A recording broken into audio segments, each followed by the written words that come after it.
साथियों, ये प्रथम राष्ट्रीय अधिवेशन का हम लोगों ने ये उद्देश्य रखा था। इसके 3 उद्देश्य हम लोगों ने निर्धारित किया था अधिवेशन के पीछे का। पहला हमारा उद्देश्य था कि भारत के कम से कम 30 राज्यों में हमारा नेटवर्क होना चाहिए, वहां से लोग आने चाहिए। तो 17 राज्यों तक हम लोग पहुंचने में कामयाब हुए। पहली बार में ही 17 राज्यों में हम लोग पहुंचने में कामयाब हुए। वहां से इंटेलेक्चुअल लोगों को बुलाया, अर्थात इस संगठन का जाल हम लोगों ने 17 राज्यों तक पहुंचा दिया। दूसरा हमारा उद्देश्य था कि भारत के 30 राज्यों में कम से कम 1 लाख पत्रिका जानी चाहिए हमारे लोगों के बीच में। हर राज्य के लोग अपनी पत्रिका अपने लैंग्वेज में छपाएंगे और वहां लोगों तक पहुंचाएंगे इस विचार को। तो मैं आपको ये बताना चाहता हूं कि 1 लाख लोगों तक हम लोगों ने अप्रोच किया। पूरे भारत में 1 लाख लोगों तक ये पत्रक बंटवाए, चाहे गुजराती में हो, चाहे मराठी में हो, चाहे पंजाबी में हो, बंगाली में हो। तो 1 लाख लोगों तक हमने जनसंपर्क किया। 1 महीने के अंदर की बात बता रहा हूं मैं, ज्यादा देर नहीं। 1 महीने में 1 लाख लोगों तक हमारे लोगों ने संपर्क किया। उन 1 लाख लोगों में से हम लोगों ने कम से कम 5000 नए कार्यकर्ता को जोड़ने में कामयाब हो गए 1 महीने के अंदर।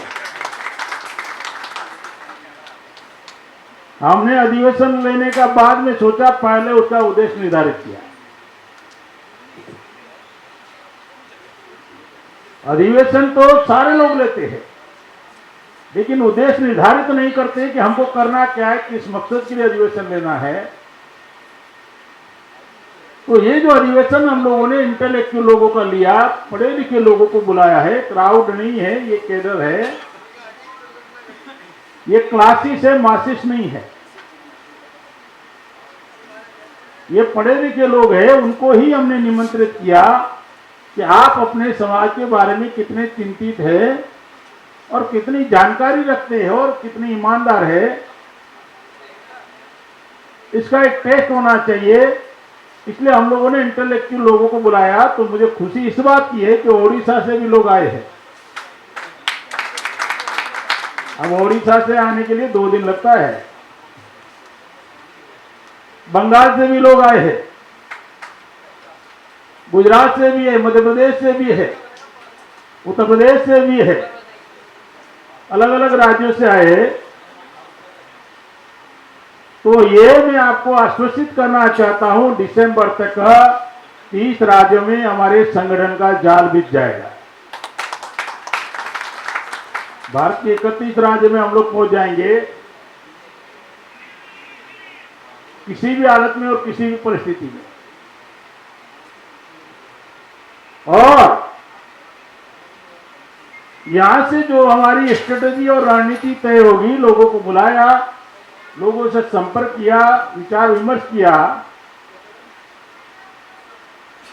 अब इस कारवा को पूरे भारत में हम लोग फैलाने का रणनीति बना रहे हैं, क्योंकि आपकी समस्या केवल दिल्ली की नहीं है, ये बात मानकर चलिए। केवल दिल्ली में ही 25 साल तक पक्के नहीं करते, ऐसा नहीं है। भारत के सभी महानगर पालिकाओं की समस्या है, चाहे वो हैदराबाद की हो, चाहे हावड़ा की हो, चाहे अहमदाबाद की हो, चाहे फिर लखनऊ की हो। पूरे भारत की समस्या है।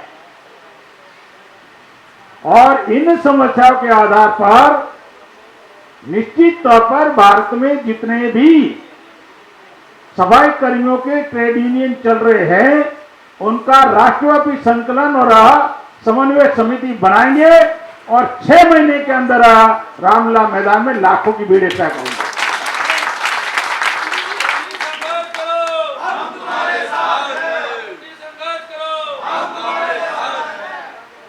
क्योंकि हमारे लोग अलग अलग लड़े हैं, हमारे लोग लड़ाई तो लड़े हैं, लेकिन अलग अलग अपने अपने तरीके से लड़े हैं।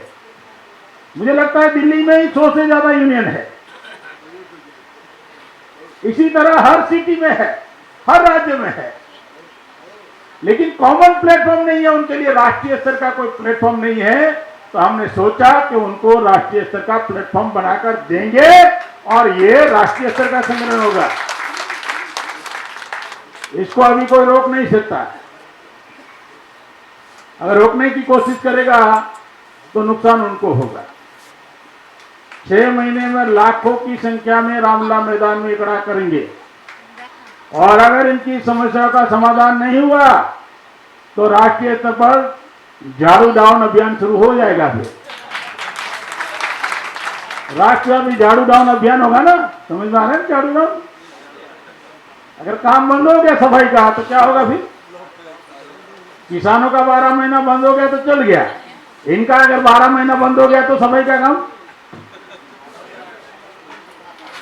तो नाक में दम हो जाएगा ना भारत सरकार की, राज्य सरकारों की। तो उस रणनीति पर यह अधिवेशन हम ले रहे हैं। ये केवल भाषणबाजी का कार्यक्रम नहीं है, प्रबोधन का कार्यक्रम नहीं है। तो ये जो तरीका उन लोगों ने अपनाया है, तो पहला तरीका ये है कि इस सफाई कर्मी जातियों को वो लोग संगठित होने नहीं देना चाहते। हमारे सामने 2 तरीके हैं, एक थियोरेटिकल तरीका है, आप इतिहास समझाते रहो कि हमारे पुरखे कितने महान थे, और एक वर्तमान में हम समस्याओं से कैसे निकल पाए। अगर हम इतिहास पढ़ाते रहेंगे और लोगों की समस्या का समाधान नहीं होगा तो लोग आपसे जुड़ेंगे नहीं।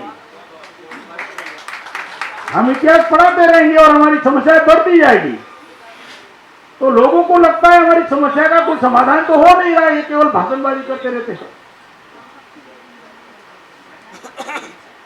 ये हम लोग लगातार वामसे के माध्यम से लोगों को जगाना चाहते हैं, जागृत करना चाहते हैं।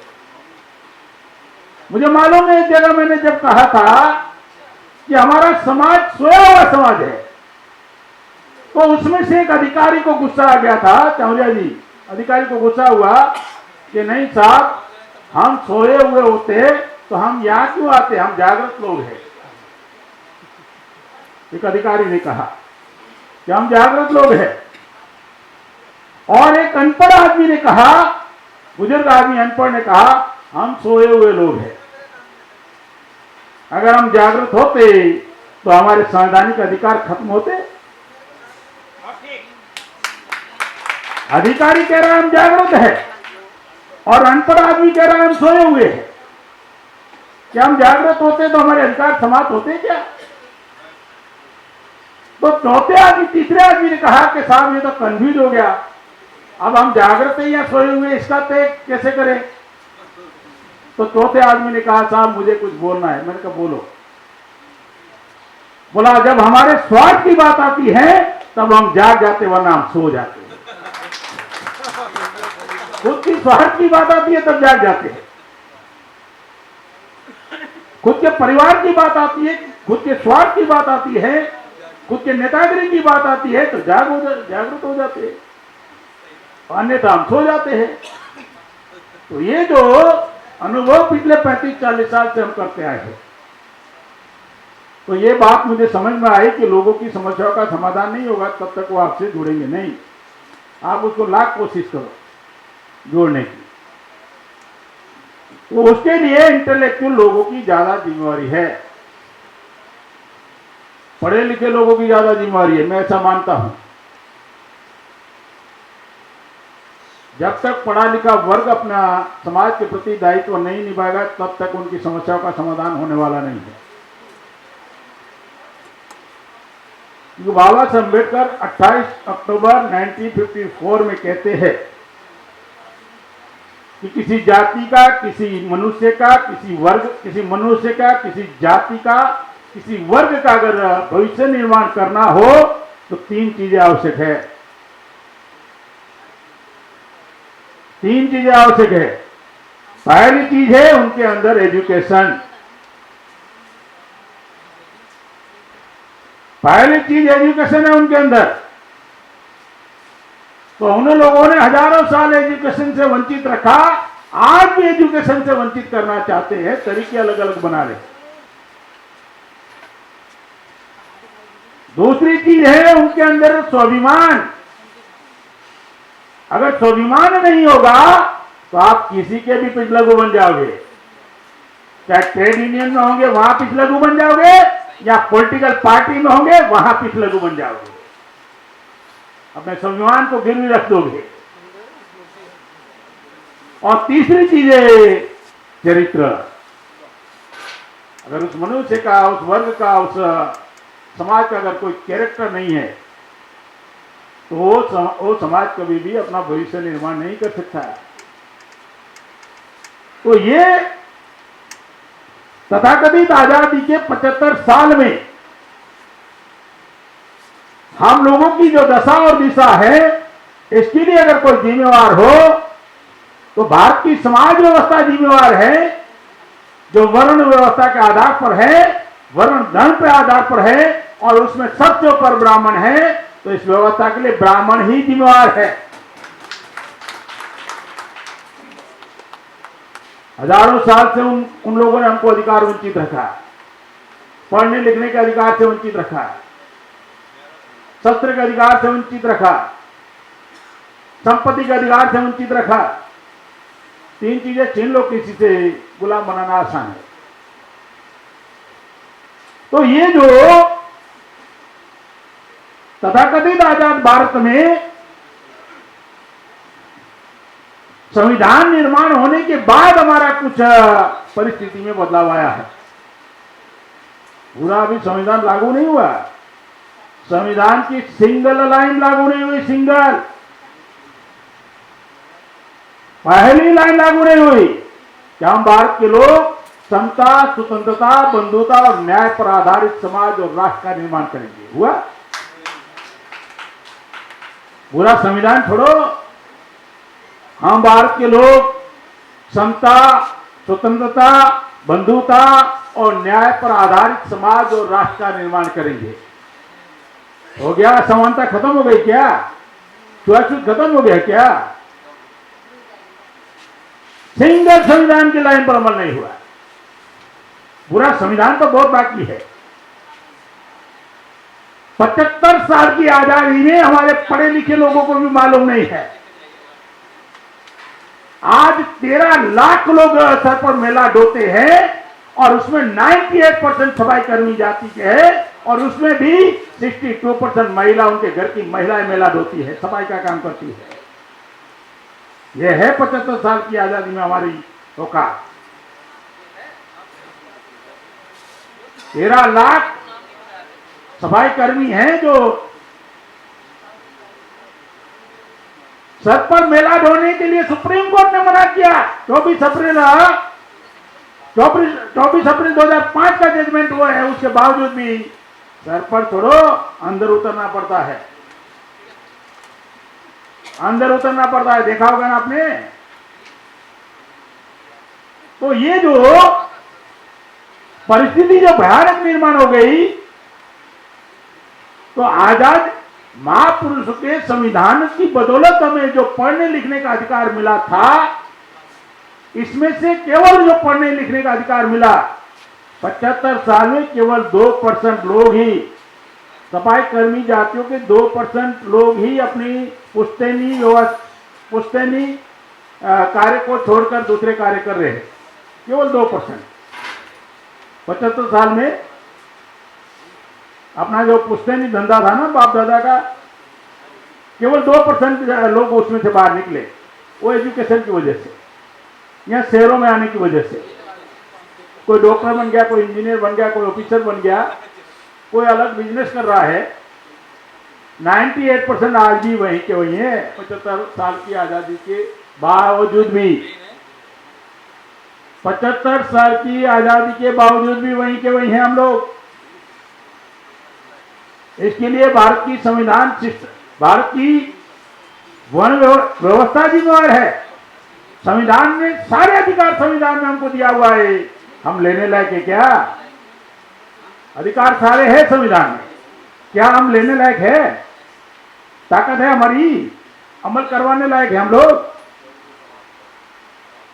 नहीं है, क्योंकि हम लोग संगठित नहीं है। संगठित नहीं है तो शक्ति नहीं है, शक्ति नहीं है तो दुश्मन को कोई खतरा नहीं है।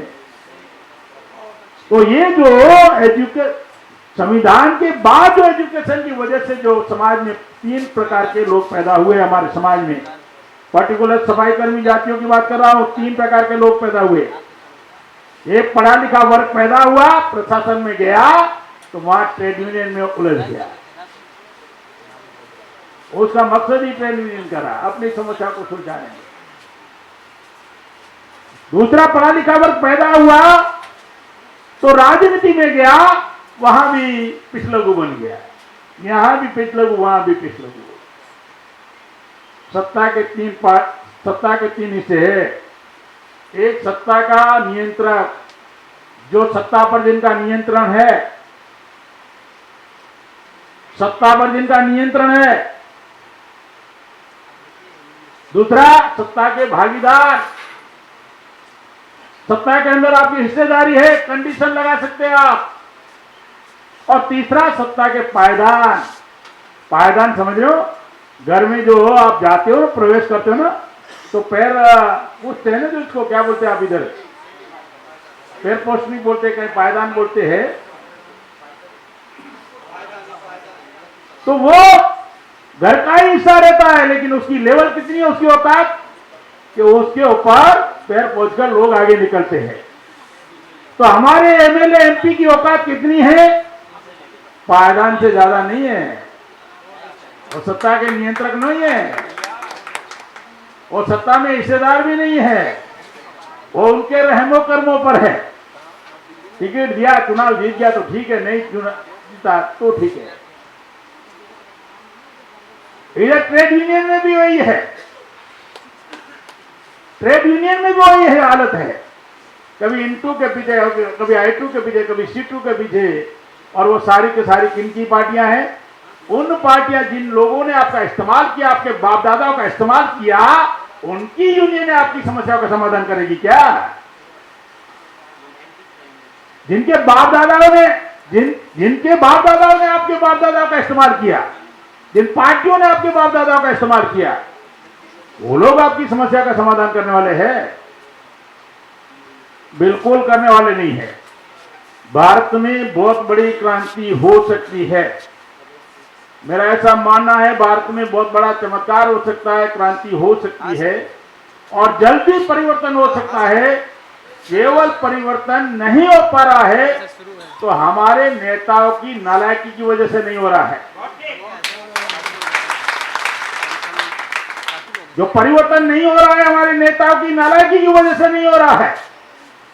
हर नेता दूसरी जाति पर विश्वास नहीं कर रहा, अपनी जाति के लोगों को ही आगे बढ़ाना चाहता है। उनको लगता है कि ये दूसरे लोग हैं, कल मेरे को छोड़कर जाएंगे तो कम से कम मेरे लोग तो मेरे साथ रहेंगे ना। तो हर जाति में नेता पैदा हो गया, और हर नेता अपनी जाति का इस्तेमाल अपनी राजनीति के लिए करना चाहता है। मैं तो हमेशा कहता हूं कि समाज का राजनीतिकरण हो गया है। हर राजनीतिक पार्टी समाज का इस्तेमाल करना चाहती है, राजनीति का समाजीकरण नहीं हुआ। क्या समाज के मुद्दों पर राजनीति हो रही है? क्या हमारी सामाजिक मुद्दों पर राजनीति हो रही है?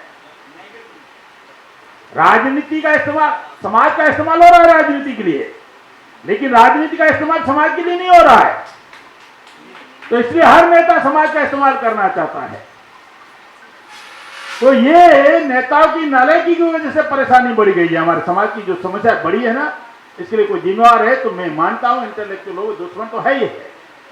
हमारे बुद्धिजीवी और हमारे पढ़े लिखे लोग और हमारे नेता लोग ज्यादा जिम्मेवार है, और दुश्मन ज्यादा चालाक है। ध्यान रखो, दुश्मन ज्यादा चालाक है। 2-3 वक्ताओं ने यह बात रखी, बहुत महत्वपूर्ण बात रखी, कि बाबा साहब अम्बेडकर जब राउंड टेबल कॉन्फ्रेंस में अपने अधिकारों की लड़ाई लड़ते थे और यहाँ के पंजाब के सफाई कर्मी जाति के लोगों ने खून से पत्र लिखे कि हमारा नेतृत्व तो बाबा साहब अम्बेडकर कर सकते, दूसरा कोई नहीं कर सकता, ताकि वहां पहचान की जब समस्या पैदा हो गई, पहचान की समस्या पैदा हो गई, गांधी जी ने कहा कि मैं इनका लीडर हूं अछूतों का, और बाबा साहब अम्बेडकर ने कहा कि नहीं, मैं इनका नेतृत्व करने वाला हूं, मैं इनका प्रतिनिधि हूं। तो अंग्रेजों ने कहा कि हम कैसे माने, आप किसके कौन प्रतिनिधि है सही में? सबूत क्या है? 1000 टेलीग्राम यहां से गए थे, बाबा साहब हमारा लीडर है, और पंजाब के सफाई कर्मियों ने खून से पत्र लिखकर भेजा था। अनपढ़ थे लेकिन ज्यादा समझदार लोग थे, और आज पढ़े लिखे हैं ज्यादा बेवकूफ साबित हो गए। अनपढ़ थे, पढ़े समझदार थे, पढ़े लिखे हो गए, बेवकूफ साबित हो गए, पता ही नहीं है कहां कौन सी लड़ाई चल रही है। 4 अधिकार बाबा साहब अम्बेडकर ने हासिल किए। 17 अगस्त 1932 को कम्युनल अवार्ड के तहत पर्याप्त प्रतिनिधित्व, प्रौढ़ मताधिकार, डुअल वोटिंग और जनसंख्या के अनुपात में प्रतिनिधित्व। उस समय गांधी ने सोचा कि बाबा साहब अम्बेडकर सारे अछूतों का नेता कैसे बन गया, सारे इसको नेता कैसे मान लिया, और वापस इंडिया में आने के बाद, भारत में आने के बाद गांधी जी ने खुरापाती की और इनको अलग करने का काम किया, अछूतों में 2 विभाजन किया, और 1936 में उन्होंने बनाया हरिजन सेवक संघ, और जाकर सफाई मोहल्ले में सफाई कर्मियों की जातियों में झाड़ू लगाने का काम किया, और गांधी के चक्रव्यूह में हम लोग फंस गए, वहां से फंसे हुए गांधी के चक्रव्यूह में हम लोग फंस गए। अलग किया उन्होंने, निश्चित तौर पर अलग किया। बाबा साहब अम्बेडकर को समझने में देर नहीं लगी कि ये मुझे एक जाति तक या एक प्रांत तक लिमिटेड करना चाहते हैं। अछूतों का नेता है, महाराष्ट्र का है, महारो का है, और एक एरिया का है, विदर्भ का है। तो उन्होंने तुरंत बाबा साहब अम्बेडकर ने काउंटर किया, लेबर इंडिपेंडेंट पार्टी बनाई, पूरे भारत के मजदूरों का एक नेता है। बाबा साहब अपने आप को मेजोरिटी में कन्वर्ट कर रहे थे, और वो लोग आइसोलेट कर रहे थे।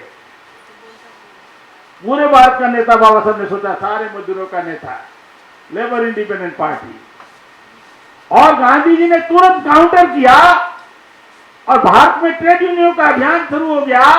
गांधी जी ने बनाया मजदूर महाजन संघ, मजदूरों और महाजन जो व्यापारी है उनका, जो कपड़े की मिलों का यूनियन बनाया, मजदूर महाजन संघ। उसके बाद भारत में ट्रेड यूनियनों का सिलसिला शुरू हो गया, और हिंद मजदूर संघ 1952 में बनाया ठेंगड़ी ने, दत्तोपंत ठेंगड़ी, आरएसएस का। तो सारे यूनियनों के नेता ब्राह्मण बन गए, आज भी बने हुए हैं, और हमारे लोग अपनी ऑफिसों में फोटो लगाते हैं बाबा साहब अम्बेडकर का, ज्योतिराव फूले का, साहू जी महाराज का। SC ST यूनियन बनाते हैं, और affiliated by into, affiliated by C2, affiliated by inter. वो जो पार्टियां आपका सब कुछ खत्म करना चाहती है, उनकी यूनियन ने आपको अधिकार देगी निजीकरण में।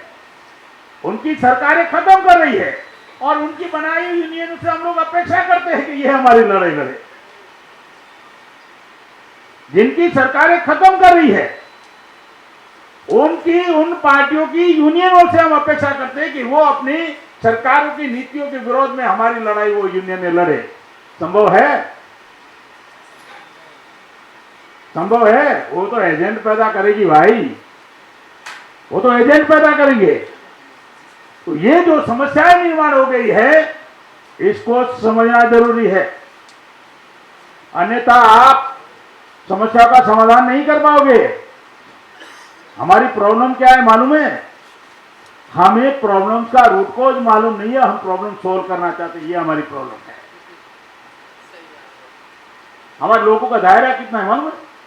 नहीं, वो सफाई कर्मी का काम, ये इसमें सुविधाएं होनी चाहिए, आधुनिक टेक्नोलॉजी होनी चाहिए, यंत्रणा होनी चाहिए, मतलब करेंगे तो वो ही करेंगे, थोड़ी सुविधा दे दो। अरे ऐसा क्यों नहीं सोच रहे कि हमको ये नहीं करना, हमारे बच्चे IAS IPS बनना चाहिए? क्यों नहीं सोच रहे हो? सोचने का दायरा क्यों नहीं बदल रहे हो? नहीं, हमको सुविधा दे दो।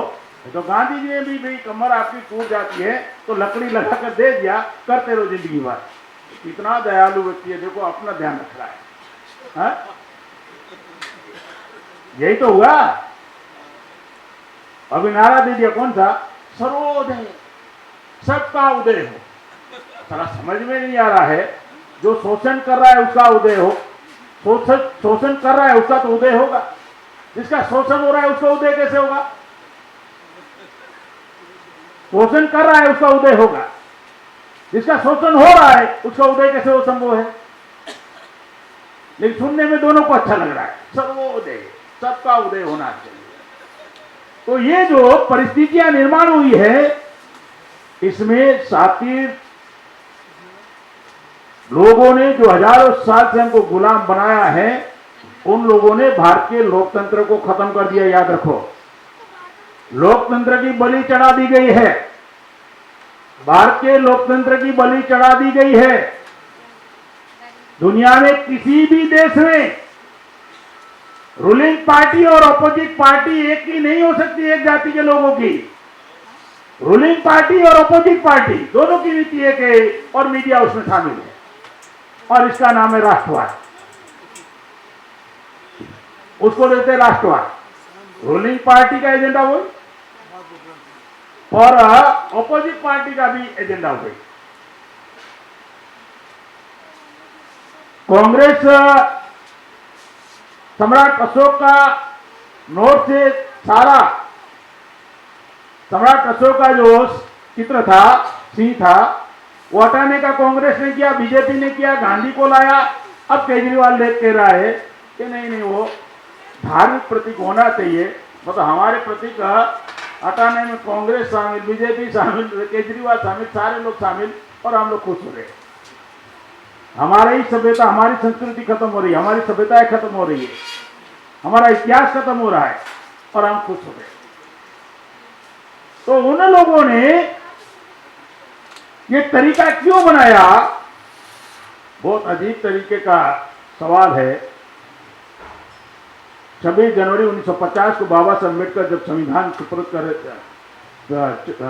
26 जनवरी 1949 संविधान को सुपुर्द किया ना, तब कहा, और जनवरी 50 में तो कहा कि आज दोहरा जिंदगी हम जीने जा रहे हैं।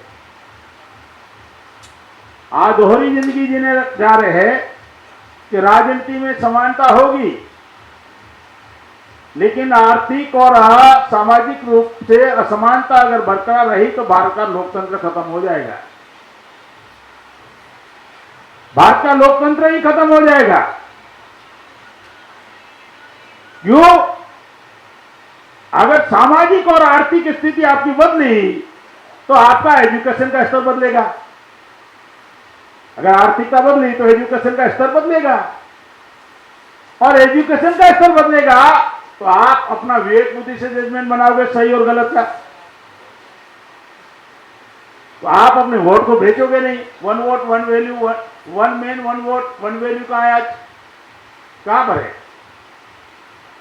अंग्रेजों ने जब कहा ना बाबा साहब को, अरे बाबा साहब आपके लोग तो अनपढ़ है, ये वोट का सही इस्तेमाल कैसे करेंगे? तो उन्होंने कहा कि आज अनपढ़ है, लेकिन प्रैक्टिस करते करते करते, गलत इस्तेमाल करते करते सीख जाएंगे एक दिन सही इस्तेमाल करना।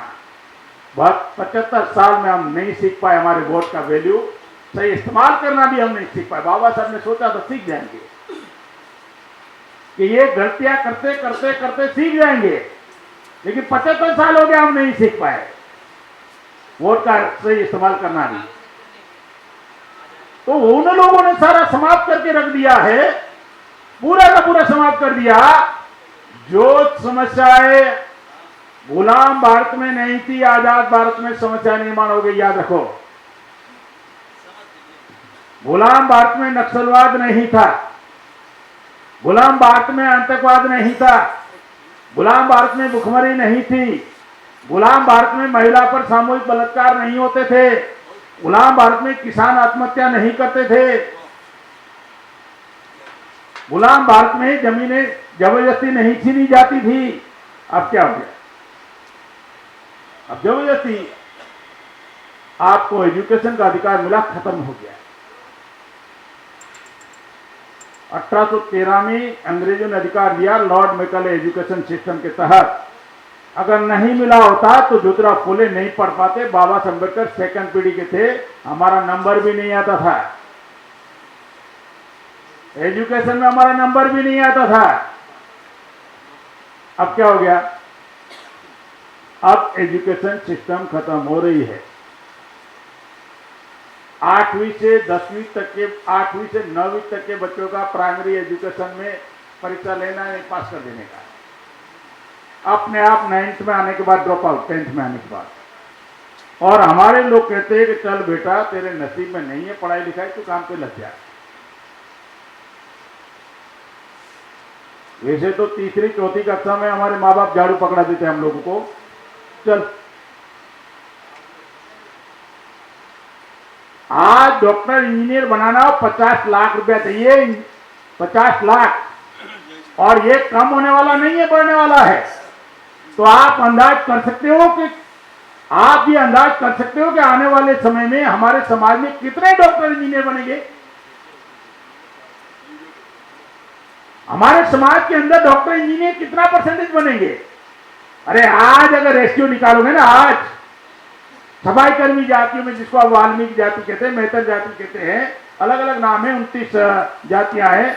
आज रेशियो निकालो आईएएस कितने हैं, आज रेशियो निकालो आईपीएस कितने हैं, आज रेशियो निकालो आईआरएस कितने हैं, आज रेशियो निकालो यूनिवर्सिटी के कुलपति कितने हैं हमारे, आज रेशियो निकालो हमारे समाज में जज कितने हैं। कोई है क्या नागुंजी जी? जज है हमारे समाज का कोई है पूरे भारत में? आप सुप्रीम कोर्ट के लॉयर हैं ना?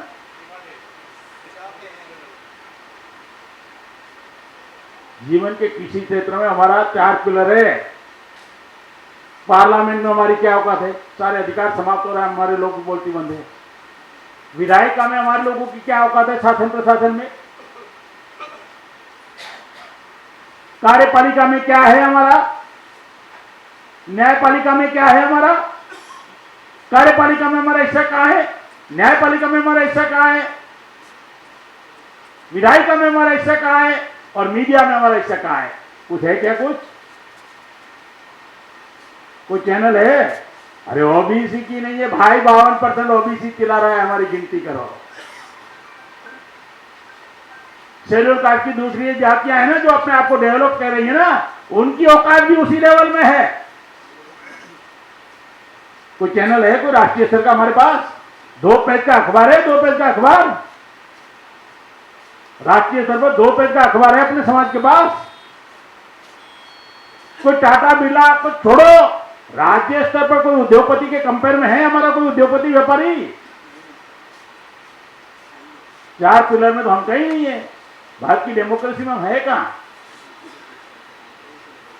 एक तो हमको कुछ मिला ही नहीं और एजुकेशन खत्म किया, पहली पीढ़ी में ही खत्म कर दिया, और जो रिजर्वेशन मिला था वो भी खत्म हो गया। अब प्राइवेटाइजेशन आ रहा है ना, निजीकरण आ रहा है। आप क्लास 4th में थे तब भी गवर्नमेंट नियम के अनुसार आपको 35-40 हजार सैलरी मिलती थी ना। अब रेलवे में सुलभ कॉम्प्लेक्स में वही 2000 में हमारे लोग काम कर रहे हैं ना, 4000 में। तो 4000 में अपने बच्चों को पढ़ाएंगे, लिखाएंगे, माँ बाप को संभालेंगे, या अपने बच्चों का भरण पोषण करेंगे, पालन पोषण करेंगे? ये चल रहा है कॉन्ट्रैक्ट सिस्टम में। वो अभी बताया हमारे एक साथी ने, 25-25 साल तक पेमेंट नहीं, मतलब 25-25 साल तक परमानेंट नहीं कर रहे। क्यों परमानेंट नहीं करेंगे? तो आपको सुविधाएं मिलेगी, सुविधाएं मिलेगी तो इनकम आएगी, इनकम आएगी तो फिर आप अपने बच्चों को पढ़ाओगे, बच्चे पढ़ेंगे तो डिग्रियां हासिल करेंगे, डिग्रियां हासिल करेंगे तो अधिकार के लिए चिल्लाओगे, अधिकार नहीं मिलेगा तो विद्रोह करोगे, विद्रोह करोगे तो उनको नुकसान होगा। तो विद्रोह तक पहुंचने ही ना दो ना, खत्म कर दो। उनका तरीका दूसरा चल रहा है। प्राइवेटाइजेशन चल रहा है पूरे देश में। 91 से ये लागू हुआ और हम संवैधानिक अधिकार, आरक्षण हमारा संवैधानिक अधिकार है, फंडामेंटल राइट। ये मुद्दा लेकर हम कोर्ट में ना जाए, इसके लिए 91 से कॉलेजियम सिस्टम शुरू हो गया। जुडिशरी में कॉलेजियम सिस्टम शुरू हो गया कि जज ही जज को नियुक्त करेगा, किसको करना किसको नहीं करना वो डिसाइड करेंगे, ताकि आप कोर्ट में भी जाने लायक न रहो। और कोर्ट ने जजमेंट दे दिया कि रिजर्वेशन आपका फंडामेंटल राइट नहीं है 16 नवंबर 1999 को। जिस कोर्ट ने हमको जजमेंट दिया था 16 नवंबर 1992 को, वही कोर्ट ने जजमेंट दे दिया 16 जून 1999 को रिजर्वेशन फंडामेंटल राइट नहीं है, ताकि प्राइवेटाइजेशन को चैलेंज न कर पाओ। अब प्राइवेटाइजेशन में क्या हो रहा है, क्या हो रहा है, सारा का सारा सिस्टम उनके मतलब उनके नियंत्रण में। अब 13 एयरपोर्ट को बेचा गया, एयरपोर्ट में 13 एयरपोर्ट का निजीकरण हुआ। एक एयरपोर्ट लखनऊ का अगर इनकम मानोगे तो कितना है मालूम है? एक साल का रेवेन्यू था 1,26,000 करोड़, 1,26,000 करोड़। और अडानी को बेचा कितने में? 47,000 करोड़ में। मतलब लेते ही 80,000 करोड़ फ्री में मिल गया। और 50 साल के लिए, 50 साल के लिए सिर्फ 13 एयरपोर्ट। और एयरपोर्ट का केवल इंफ्रास्ट्रक्चर नहीं है, दिल्ली एयरपोर्ट का जमीन 6,000 एकड़ का है। आप जमीन कितनी एयरपोर्ट के पास होती मालूम है ना आपको? अब रेलवे का आप प्राइवेटाइजेशन रिलायंस को दे रहे, पैसा लगा प्लेटफॉर्म के लिए टैक्स का पैसा, इंजन बना टैक्स के पैसे से, डिब्बे बने टैक्स के पैसे थे, रेलवे कॉलोनियां बनी टैक्स के पैसे थे, रेलवे क्वार्टर बने टैक्स के पैसे थे, रेलवे की लाइन बिछी टैक्स के पैसे थे, पब्लिक के पैसे थे। और मुनाफा किसको? रिलायंस को। रेलवे का निजीकरण हो गया तो आपको वहां रखने वाले क्या? आप कह सकते हो रेलवे में हमारा प्राइवेट रिजर्वेशन है? ऐसे जीवन के तमाम क्षेत्रों में, बैंकों में हो, LIC में हो, हर जगह हो रहा है। और लास्ट में म्युनिसिपल कॉर्पोरेशन में भी हो रहा है, जो लास्ट में जो डिपार्टमेंट था उसमें भी हो रहा है। वो हम लोगों को पंगु और लाचार बनाना चाहते हैं, लाचार और पंगु बनाना चाहते हैं। इसलिए उनके सारे षड्यंत्र का तरीका वही है कि आपका एजुकेशन खत्म किया जाए, आपका संवैधानिक अधिकार खत्म किया जाए, आपका संवैधानिक अधिकार खत्म किया जाए। एजुकेशन खत्म, संवैधानिक अधिकार खत्म, इक्वालिटी बिफोर लॉ का कानून खत्म। इधर मनीषा वाल्मीकि का हुआ तो उधर राजस्थान में इंद्र मेघवाल का हुआ। सारा का सारा अधिकार समाप्त हो रहा है, संविधान को ही समाप्त करे भाई। आजादी का जश्न में से आप संविधान को माइनस कर दो, क्या है आजादी हमारी? हमारी आजादी तो संविधान की बदौलत मिली है ना। अगर संविधान को ही आप डिस्ट्रॉय कर दो, माइनस कर दो, कौन सा हमारी आजादी का मायने है? कौन सा मतलब है हमारी आजादी का? कोरोना में क्या हुआ? सारे फंडामेंटल राइट खत्म कर दिए। कोरोना के समय में सारे फंडामेंटल राइट खत्म कर दिए। सारे आर्टिकल 12 से लेकर आर्टिकल 35 तक सारे फंडामेंटल राइट खत्म कर दिए। आर्टिकल 12 में है स्वायत्त संस्थाओं का। क्या भारत में स्वायत्त संस्थाएं है? क्या रिजर्व बैंक स्वायत्त है? क्या CBI स्वायत्त है? बहुत सारी संस्था है, खत्म हुई। आर्टिकल 13 में क्लियर लिखा हुआ है 26 जून 1950 से पहले जो भी परंपराएं होगी, जो भी रूढ़ि चुस्ताएं होगी, जो भी रीति रिवाज होंगे, जो भी मान्यताएं होगी, जो भी आपके आस्थाएं होगी, जो भी श्रद्धाएं होगी, जो मूलभूत अधिकार के विरोध में होगी, नल एंड वॉइड किया जाता है। आज से समाप्त किया जाता है आपकी परंपरा और आपकी हजारों साल की परंपरा को एक लाइन बाबा साहब खत्म कर दिया था, एक ही लाइन में खत्म कर दिया। दे दिया ना राम मंदिर का जजमेंट आस्था के नाम पर। कहां गया आर्टिकल 13? आस्था के नाम पर जजमेंट दिया है कि करोड़ों लोगों की आस्था का सवाल है। अरे कल तो कह दो कि करोड़ों लोगों की आस्था का सवाल है, छुआछूत होनी चाहिए। हमारी आस्था का सवाल है, आपके साथ छुआछूत होनी चाहिए। कहां गया fundamental right? Article 14, article 15 equality भी बोलो, आर्टिकल 14 खत्म हो गया ना। राष्ट्रपति का मान सम्मान नहीं है तो बाकी का छोड़ो ना। ओडिशा का मंदिर में गए तो नहीं मालूम है आपको? पुष्कर गए तो मालूम नहीं है क्या? रामनाथ कोविंद जी का इंसल्टिंग हुआ। आर्टिकल 15, आर्टिकल 16 अवसर की समानता, कहां है अवसर? कहां है अवसर? खत्म हो गया। आर्टिकल 17 अनटचेबिलिटी का खत्म करने का, छुआछूत को खत्म करने का। छुआछूत तो आज भी बरकरार है। कहीं गुहाना होता है तो कहीं खेरलांजी होता है, नहीं होता है क्या? कहीं कुमेर कांड होता है तो कहीं गुहाना होता है, कहीं खेरलांजी होता है। उसी तरह आर्टिकल 19, आर्टिकल 20 सारा खत्म है। Equality, freedom of speech, freedom of विचारों की अभिव्यक्ति। ज्यादा कहोगे तो बोलेगा ये भड़का रहे हैं लोगों को, भड़काऊ भाषण। आर्टिकल 21 राइट टू लिव, जीवन जीने का अधिकार। अरे लोग भूखमरी से मरे भाई, कहां है जीवन जीने का अधिकार? कागज के पन्नों में है। आर्टिकल 22-23 आप चाइल्ड लेबर को, आप चाइल्ड लेबर के विरोध में है। तो हमारे बच्चों, जाओ कैंटीनों पर जाओ, देखो, जाओ गली मोहल्ले में देखो, बच्चों से काम नहीं लिया जाता है क्या? आर्टिकल 25 से आर्टिकल 29 स्वतंत्र धर्मों की मान्यता। आप अपने कल्चर को मान सकते हो, चाहे सिख हो, चाहे ईसाई हो, चाहे क्रिश्चियन हो, चाहे मुस्लिम हो। फंडामेंटल राइट दिया बाबा साहब अम्बेडकर ने। आप अपने कल्चर को मान सकते हो, आप अपने रीति रिवाज को मान सकते हो, आप अपने आस्थाओं को मान सकते हो, आप अपने परंपरा को मान, जो आपका कल्चर है अलग अलग। खत्म हो रहा है अभी। आपके फंडामेंटल राइट खत्म कर दिए। 75 साल की आजादी में, अरे गुलामों में लड़ाई लड़कर हमारे महापुरुषों ने जो आज हासिल किया था, 75 साल में हम उसको बचा भी नहीं पाए। 75 साल में हम उसको बचा भी नहीं पाए हैं। और ये सुप्रीम कोर्ट लॉयर, आप पूछो ये खत्म हुआ या नहीं हुआ है? ये सारा हमारे देखते देखते खत्म हो रहा है। ये आने वाला भविष्य बहुत भयानक पैदा होने वाला है। आपके पास एक ही तरीका है, अगर आप अपने संगठन, आप अपने लोगों को संगठित कर देते हो तो शक्ति में रूपांतरित होगा। अगर आप शक्ति बनाना चाहते हो तो संगठित होना पड़ेगा। और संगठित होने का काम बुद्धिजीवी कर सकता है, हैंड टू माउथ लोग नहीं कर सकते। 2 वक्त की रोटी के लिए 16 घंटे लगाने वालों को आप ब्लेम लगाओ कि ये जागृत नहीं है। अरे तो आप जागृत हो, आप क्या करो भाई? आपका काम था, आपका काम था लोगों को जगाने का, उनके हक अधिकार की लड़ाई लड़ने का।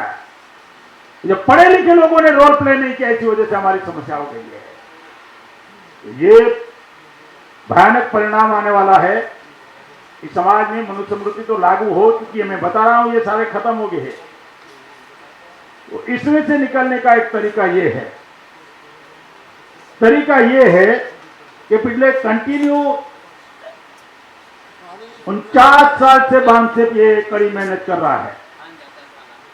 और आपके लिए गर्व की बात है, मैं कहता हूं आपके लिए गर्व की बात है। अरे इस बांसेप के फाउंडर मेंबर ही दीना बानाजी। इतिहास में जब लिखा जाएगा भारत के मूल निवासी आजाद हुए तो दीना बानाजी का नाम ये कोई मिटा नहीं सकता। बहुत लोग कोशिश कर रहे हैं, बहुत लोग कोशिश कर रहे हैं कि दीना बानाजी का नाम मिटा देंगे। बहुत लोग कोशिश कर रहे हैं कि खाबड़े साहब का नाम मिटा देंगे। ये इतना आसानी से मिटने वाला नहीं है ये नाम। तो ये मेरा ऐसा मानना है कि दूसरी जातियां पॉकेट में मिलती है, अलग अलग, अलग अलग एरिया में अलग अलग जाति होगी। आप बेरवा जाति का अगर कहोगे तो राजस्थान से बाहर आपको बेरवा नहीं मिलेगा। आप पासी जाति बोलोगे तो उत्तर प्रदेश से बाहर पासी जाति नहीं मिलेगी। आप मेघवाल जाति कहोगे तो राजस्थान से बाहर नहीं मिलेगी। उसी तरह अलग अलग एरिया में अलग अलग जातियां हैं। लेकिन सफाई कर्मी जातियों का, अगर आप सफाई कर्मी जातियों के संदर्भ में आप सोचोगे तो आपको जम्मू कश्मीर से कन्याकुमारी तक मिलेंगे, आपको गुजरात की कच्छ खाड़ी से बंगाल तक मिलेंगे। ये राष्ट्रव्यापी जाति, ये राष्ट्रीय स्तर पर फैली हुई जाति है, राष्ट्रीय स्तर पर इसकी ताकत है। ये लार्ज स्केल में है, ये मार्शल कम्युनिटी है, लार्ज स्केल में है, लेकिन लीडरलेस है। लार्ज स्केल में है, मार्शल कम्युनिटी है, लेकिन लीडरलेस है, इसमें नेतृत्व नहीं है। और दूसरी जाति के लोग नेतृत्व पैदा करने दे नहीं रहे हैं, उनको डर लग रहा है कल ये हमारे पर हावी हो गए तो। आ रहा है समझ में? इसलिए इनका संगठन बनाने भी नहीं दे रहे, उनको जगाने का काम भी शेड्यूल कास्ट भी नहीं कर रहे। बाकी का उनको छोड़ो, 15% के लोगों को। लार्ज स्केल की जाति है और मार्शल कम्युनिटी है, उन्हें अपना इतिहास मालूम नहीं है, उन्हें अपनी ताकत का अंदाजा नहीं है, उन्हें अपने दुश्मन का एहसास नहीं है, उन्हें अपने दोस्त का एहसास नहीं है। लेकिन ये जाति लार्ज स्केल में है पूरे भारत में, इसीलिए गांधी जी ने इसका इस्तेमाल किया बाबा साहब के विरोध में, और इसीलिए कांग्रेस ने इस्तेमाल किया। अखिल भारतीय समाज मजदूर कांग्रेस 45 साल बूटा सिंह ने इस्तेमाल किया, कांग्रेस को मजबूत किया। इस कांग्रेस को मजबूत हमारे बाप दादाओं ने किया, उस कांग्रेस ने हमारा सब कुछ खत्म कर दिया है। निजीकरण कांग्रेस के समय हुआ है, हमारे बाप दादाओं ने कांग्रेस को मजबूत किया, और उस कांग्रेस ने हमारे सब कुछ खत्म कर दिया। हमारे बच्चों के पीठ पर लात, हमारे बच्चों के पिछाड़े पर लात मारा, कांग्रेस ने सारा कुछ खत्म कर दिया। हमने दुश्मनों को मजबूत किया, दुश्मनों ने हमारा क्या हाल बना रखा है। कांग्रेस ने 45 साल इस्तेमाल किया बूटा सिंह बताकर। मेरे से ज्यादा जानते होंगे आप लोग, दिल्ली के लोग, और इसीलिए केजरीवाल इस्तेमाल कर रहा है। आ रहा है समझ में?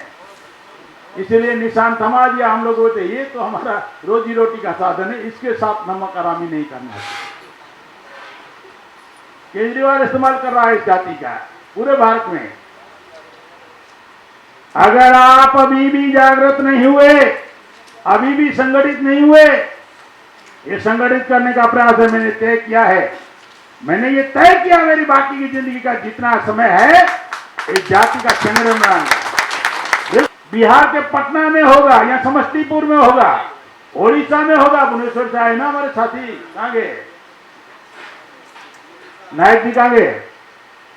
उन्होंने भी कहा कि साहब हमारा राज्य अधिवेशन आप लीजिए ना।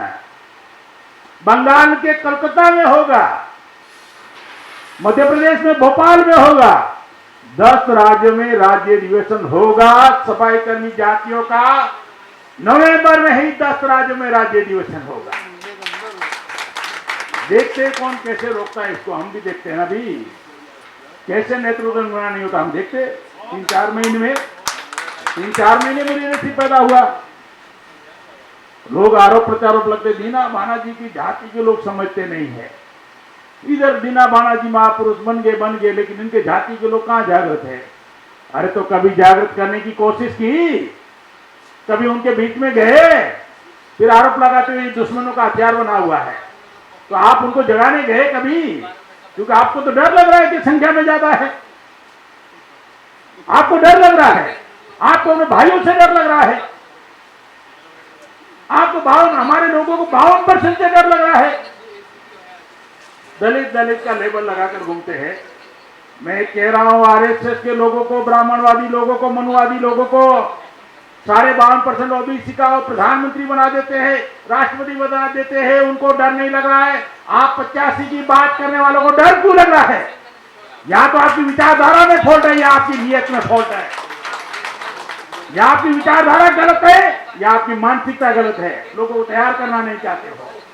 दोनों में से एक बात हो सकती है।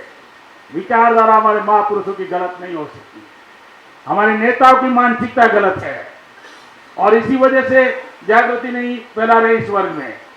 तो 10 राज्यों में राज्य अधिवेशन होगा और इसकी ताकत हम बनाना चाहते हैं।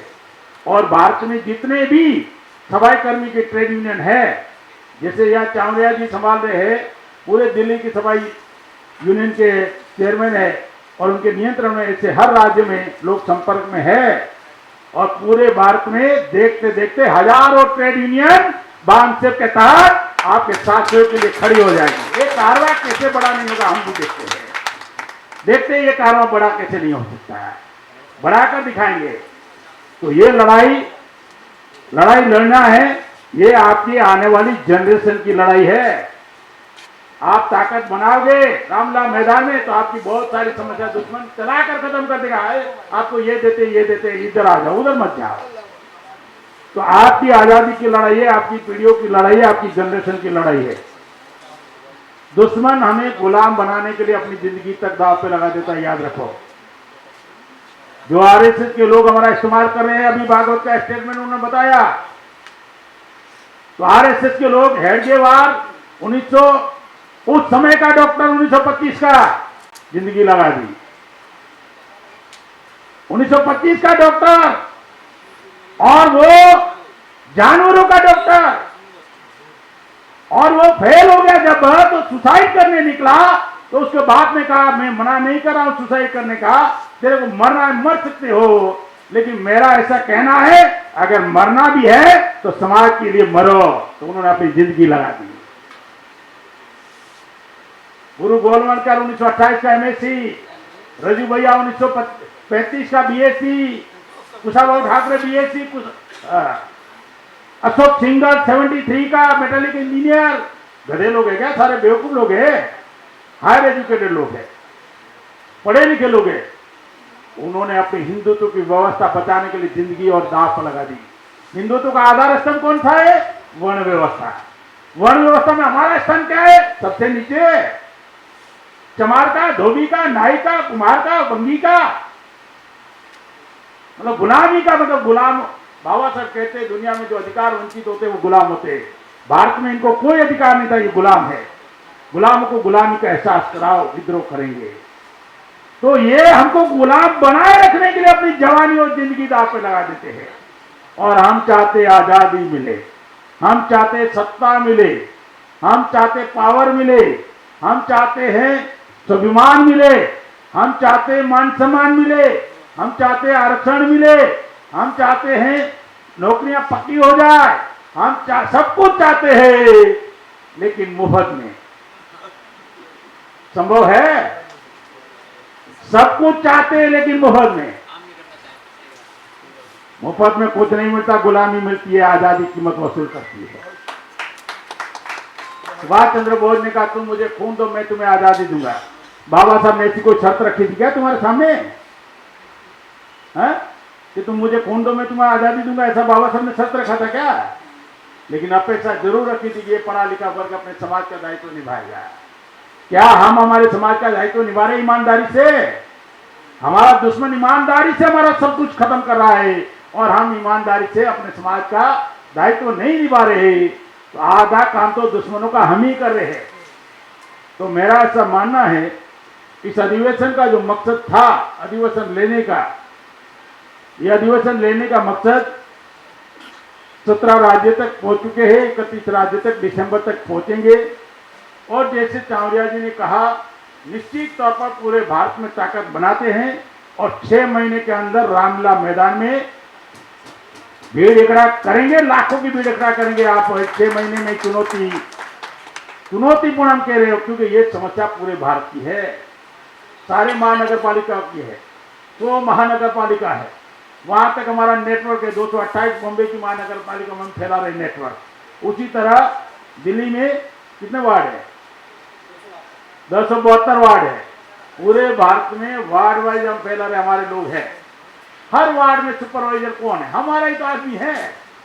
हर वार्ड में सफाई करने वाला कौन है? हमारा ही तो आदमी है। जा जाएंगे हमारे लोग, कैसे नहीं मिलेंगे? तो ये ताकत हम लोग बनाना चाहते हैं।